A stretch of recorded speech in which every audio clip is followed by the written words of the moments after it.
This week on Vatican Connections, a Latin American is elected as new Superior General of the Jesuits. Pope Francis elevates 7 blesseds to the Book of Saints, and we reflect on the Pope's message for World Mission Sunday.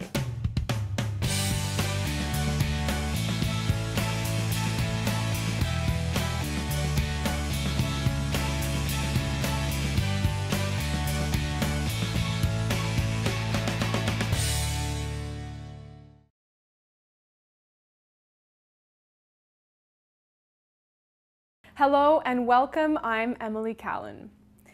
The 55th General Chapter of the Augustinian Recollects was received by Pope Francis on Thursday in Clementine Hall at the Vatican.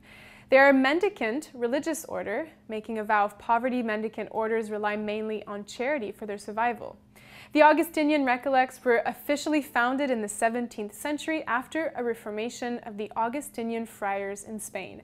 There are 205 communities distributed in 19 countries, and the Pope spoke to them in Spanish and reminded them their joy should be found in God.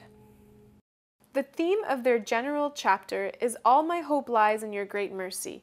Command what you will and give what you command." The Pope encouraged them to put their trust, joy, and security in God's mercy, leading them to be men of hope. Speaking on the reason of their gathering, the Holy Father told them that to seek renewal and impetus, it is necessary to turn to God and to ask Him, "Give us what you command," which is to love each person. His love is what we implore to give us, which He is always giving us. He also invited them to remember what God has already done for them, to recognize the Lord's presence in each event, in every step of life, in order to give thanks and live in the present moment. The Pope also warned them that God must be at the center of their life, or else others will do so for Him. Finally, he reminded them that they are to be creators of communion, relying on the strength of His mercy. The Holy Father addressed crowds once again gathered for his Wednesday general audience in St. Peter's Square, and many of the pilgrims had attended the canonization Mass of the 7 new saints. And one of the largest delegations present at the audience was a group from Argentina. They sang popular Argentinian songs and held up a statue of their new saint, Saint José Gabriel del Rosario Broquero, which the Pope blessed. And his catechesis focused on poverty and true charity and was a part of a series of reflections on the corporal and spiritual works of mercy. Dear brothers and sisters, in our catechesis for this Holy Year of Mercy, we have reflected on God's mercy and our own responsibility as followers of Jesus to be merciful like the Father. Among the corporal works of mercy, the first is that of feeding the hungry. Access to food and water is a basic human right, yet so many members of our human family, especially children, continue to suffer from hunger and thirst. While grateful for the generosity and solidarity shown in the case of many tragic situations worldwide, we must never forget that this work of mercy calls us to respond personally to concrete situations of need in our own lives. St. James warns against ignoring the practical needs of our brothers and sisters. For faith without works is dead. In the miracle of the loaves and fishes, Jesus tells His disciples to provide food for the crowds, yet He shows them that in sharing what they have, He will give it increase. Jesus Himself is the bread of life, and He makes it clear that our relationship with the Father depends on the way we respond to the hunger and thirst of our brothers and sisters.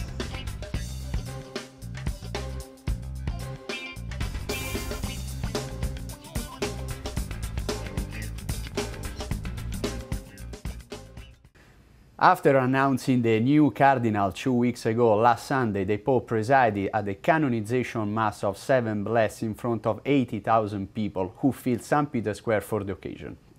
Speaking of the new saints, during his homily, the Pontiff said that saints are men and women who enter fully into the mystery of prayer. They are people who struggle with the prayer. Let the Holy Spirit pray and struggle in them.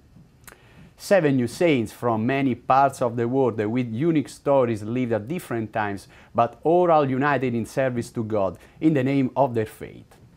First, there is an Argentine priest, José Gabriel Broquero. This priest rode his mule out into the slums, a concept stressed so many times by the pontiff. From the period of the anti-Catholic persecution during the French Revolution, the story of the Lasallian Salomon Leclerc stands out as one who was dedicated to teaching, yet killed in 1792. 2 Italians were canonized, Father Alfonso Maria Fusco and Father Ludovico Pavoni. Father Alfonso lived in the 19th century and devoted himself to teaching poor children, while Father Ludovico was also committed to serving marginalized young people as well as the less fortunate. And among the new saints we find a different story, that of José Sánchez de Rio. He became a martyr at the age of 14 during the anti-Catholic revolution in Mexico, known as the Cristero Wars. He had joined the rebel forces to fight the oppressive regime in the country and refused to deny his faith. A life marked by a great love for the Eucharist was the trademark of Spanish Bishop Manuel Gonzales Garcia, who lived in the years of the Spanish Civil War. Finally, a woman was also canonized, a French nun, a Discalced Carmelite, who died at the age of 26 from a terrible disease. Her name is Elizabeth of the Holy Trinity. So each one of these saints led different lives, but had one thing in common: a deep love for Christ and the Church, combined with a commitment to uphold each person's dignity. At the canonization Mass, Pope Francis spoke of the struggle all saints, as well as all Catholics, face at one time or another in their lives. We all face doubts, even great suffering. But the one thing saints teach us, the Pope repeated, is their perseverance to remain firm in the faith, and told those assembled at the Mass of the importance of prayer. Pregare non è rifugiarsi in un mondo ideale, non è evadere in una falsa quiete egoista.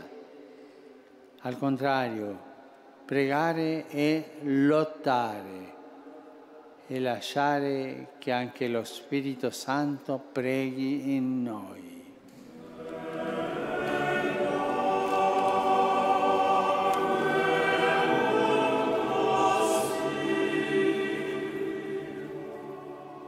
I santi sono uomini e donne che entrano fino in fondo nel mistero della preghiera, uomini e donne che lottano con la preghiera, lasciando pregare e lottare in loro lo Spirito Santo. Lottano fino al fine con tutte le loro forze e vincono, ma non da soli.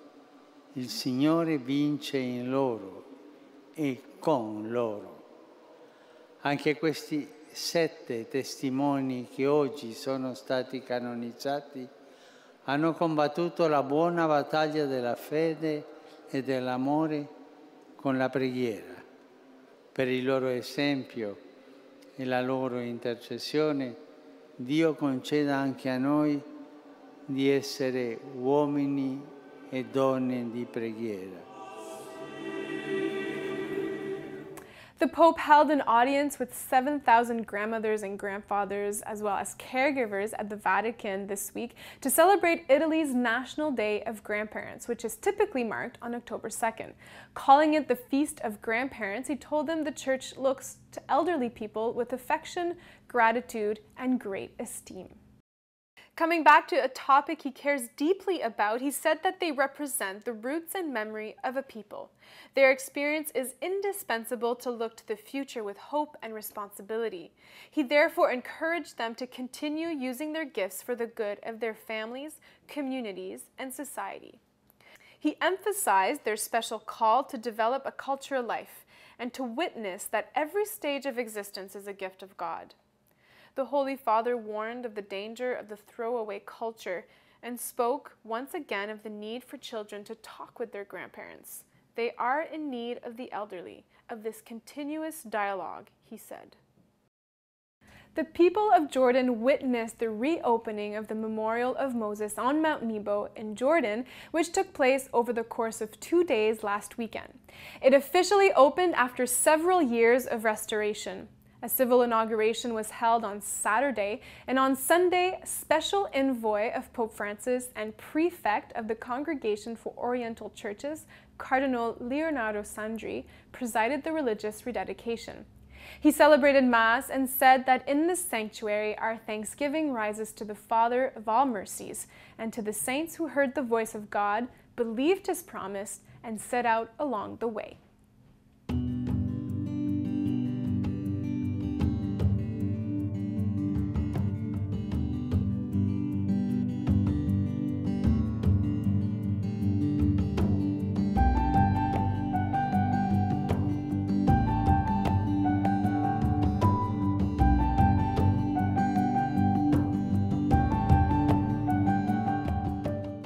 Mount Nebo, in fact, is known as the place from where God showed Moses the Promised Land.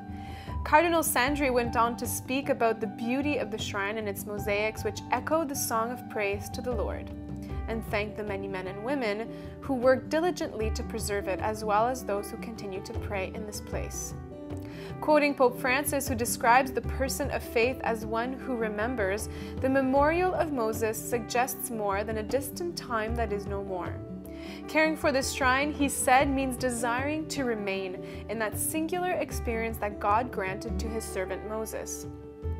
He concluded by thinking of those who are fleeing war and violence in the Middle East and seeking refuge in Jordan, and hoped the sanctuary would become a place where pilgrims become men and women of mercy.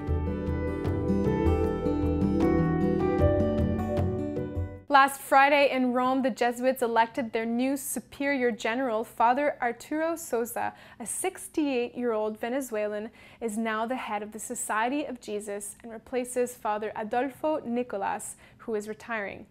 How did Father Arturo welcome his election, and who is he? When he was elected, Father Arturo Sosa was surprised. He said, "I have the feeling I'll need so much help. It is a big challenge. But the challenges awaiting him do not weigh only on his shoulders. He will do his best, as he's expressed. It is not the work of one person, but the work of the whole society."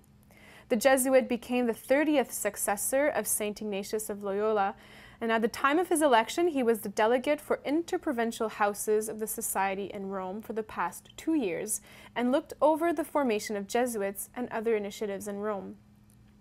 Father Arturo Sosa entered the Jesuits in 1966 and was ordained 11 years later. He speaks Spanish, Italian, English, and understands French.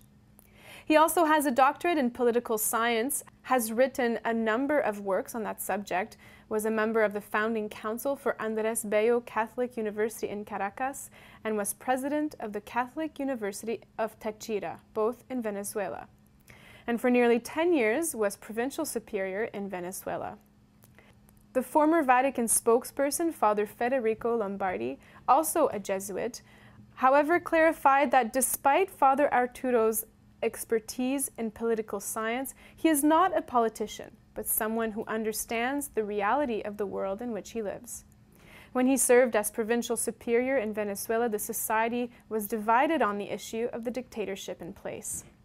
Father Lombardi also explained that the election of Father Arturo shows the Church's openness towards the Latin American countries in matters of great responsibility.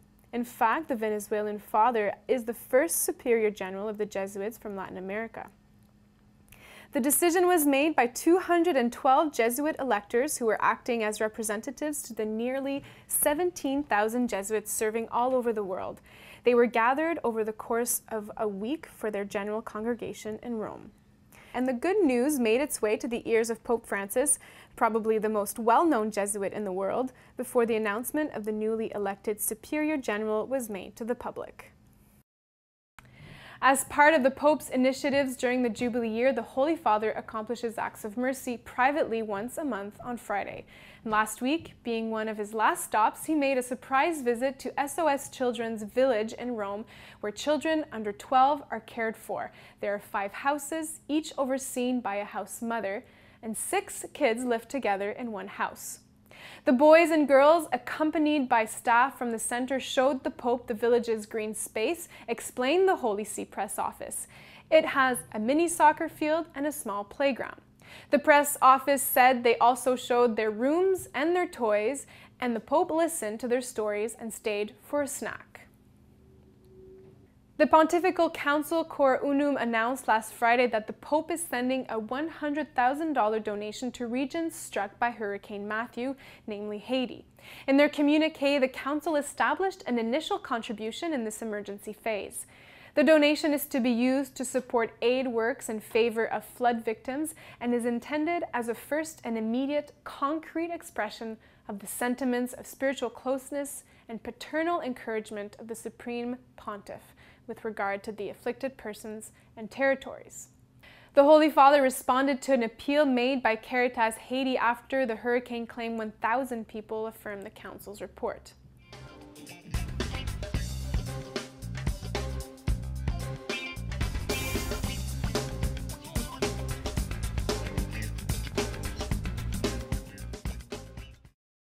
Next Sunday, the Universal Church is celebrating World Mission Sunday. And it first appeared under Pope Pius XI in 1926 and was entrusted to the Pontifical Society for the Propagation of the Faith. Now, the Pope releases each year a message to mark the occasion, and Pope Francis released his message last May on the theme Missionary Church, Witness of Mercy. Since we have had the time to reflect on the theme and to help us understand a little more about this special day in the Church, we are joined today by Father Yolande Ouellet, Oblate of Mary Immaculate and Director of the Pontifical Mission Society in French Canada, which is the official missionary arm of the Church in the world. Hello, Father Ouellet. Thanks a lot for joining us today. Yes, I'm happy to be with you. Now, as Director of the Pontifical Missions in Canada, what first struck you about the Pope's message for World Mission Sunday this year? His message is in a special year. This is the Jubilee year. So his message is, again, very inspiring. First, he invites us to be marveling, I would say, and to admire the great missionary work that is done all over the world, but in especially some parts of this world, like in South America, Africa, Asia. And he invites us to consider there the great work of mercy that this missionary church is doing everywhere. So he's also inviting all of us in this message. Every baptized is a missionary with Christ. So he's inviting all of us to go out. That's his famous word, eh? Go out as missionary disciples, to touch the world with his God's love, God's mercy, God's tenderness, God's compassion. The message is also because all the world is invited to be touched by God's love and transformed by his love into a better world, of course. So the message is because so many people still don't know about God's love, about his mercy. So all are called to experience the love and mercy of God. So I like that message. And he's also remembering everybody about our mission, the church mission, to announce the mercy of God, the beating heart of the gospel. So we recognize here the words and the writings of our Pope for this special Jubilee year. Now, in Canada, in what way are you marking this World Mission Sunday? In Canada, the good news is that we've been now working together, the French, with offices in Montreal, with Toronto, to have one same theme for all over the country that we just also translate. The documents are made together, all the poster and everything is prepared together. So our theme is, with the letter that came with the Pope, is clear. Church, family, let us be merciful. So it's very important to celebrate next Sunday the merciful missionary activity of the Church. It's also an occasion to reflect upon what is that, to be merciful. It means, with these words of our Pope, to take in charge the miseries, the sufferings, the poverties, the injustice that we see in this world. So that's a call to do concrete things to change this world and make it the kingdom of God. And what are some of the concrete ways that this is being played out here in Canada? This document is something new. All the bishops received a copy earlier this year because it was already done in May, but also all the parishes, all the congregations, all the associations are receiving the same theme. And the document, which is also like different things for the animation around that theme. So for the youth, we have proposals. For the adults also.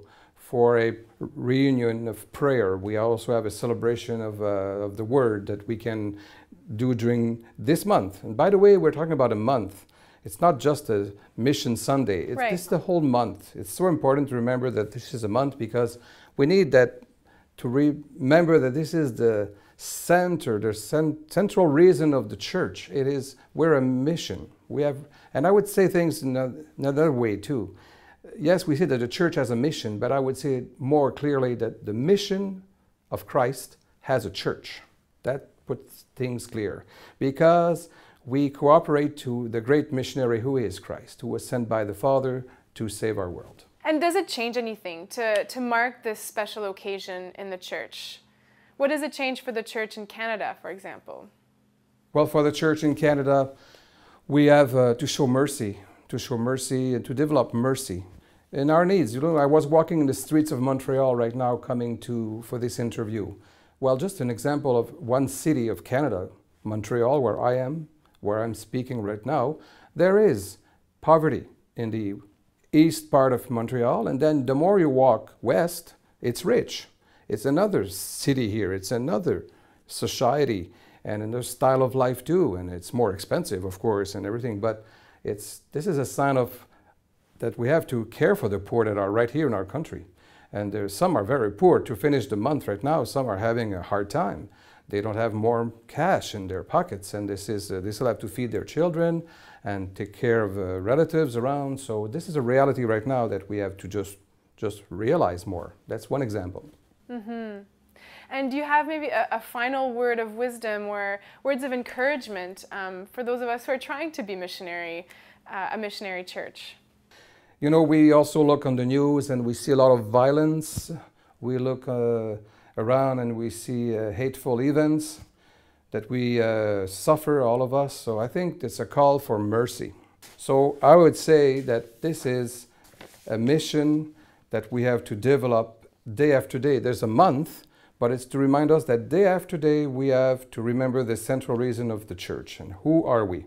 And we have to be more committed than ever to Christ's mission, to transform this world into His kingdom of justice, love, and peace. Thank you very much, Father Ouellet, for joining us today. I really appreciate your time. Have a great Sunday mission. That was Father Yolande Ouellet, Director of the Pontifical Mission Societies for French Canada, from our studios in Montreal.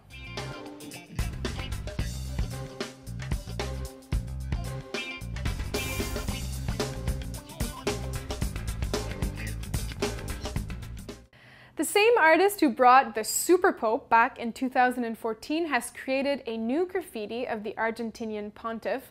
Mauro Pallotta, who goes by Mopal, depicted the Pope playing tic-tac-toe with his buddy the Swiss Guard, with the O's drawn out as the peace symbol. Just a few hours after its creation, however, the art was removed by city workers, as graffiti is, after all, illegal. Even the Pope can't get away with it. McDonald's has found its next target to open up another restaurant, the Vatican. Well, just around the corner of St. Peter's Square and the Basilica. The building is home to a few cardinals who are opposed to the decision. One cardinal expressed his frustration, saying the presence of McDonald's in their building is not at all respectful of the architectural and urban traditions of one of the most characteristic squares overlooking the colonnade of St. Peter. Another one stated the business decision ignores the culinary traditions of the Roman restaurant, and others still are concerned with what it will do to the homeless who sleep outside the building.